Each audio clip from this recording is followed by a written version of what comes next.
let's talk some more about first impressions and impressions as a whole.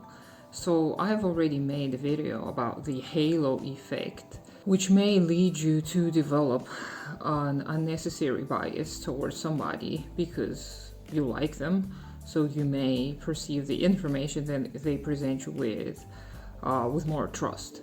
So, however, let's be real here. Nowadays, it's all about that first impression. And we really like to appropriate all kinds of labels to label each other neatly in these little categories. And I think it's very harmful because it leads to lack of nuance. If you interact with human beings, you quickly learn that we're all unique. And it's not the special snowflake kind of argument. It is the realization that we humans come from very diverse upbringings and circumstances, and our lives shape up in very unique ways. So you cannot deny this. And many of the labels and stereotypes that we operate with nowadays are harmful. They're harmful to us and they're harmful to the receiving individuals.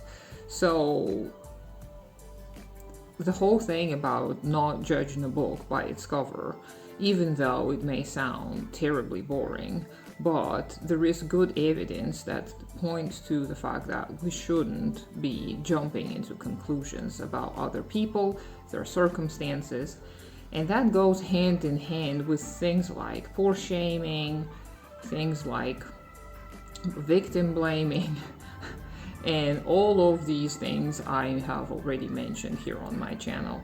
So objectification and alienation can also be worsened because of our tendency towards jumping into conclusions and our overall desire to put everything into neat little boxes and defining everything as quickly as possible.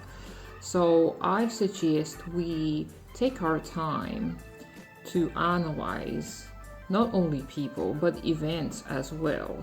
And this is the main principle of dialectical materialism as well, to always look at the empirical data, the data that we can perceive with our senses, and analyze it very thoroughly, looking at it from as many angles as possible before coming to any type of conclusions or any type of hypotheses. If we begin implementing that in our day-to-day lives, we'll get used to it, and it's going to become easier for us not to judge each other too quickly or not to jump into conclusions.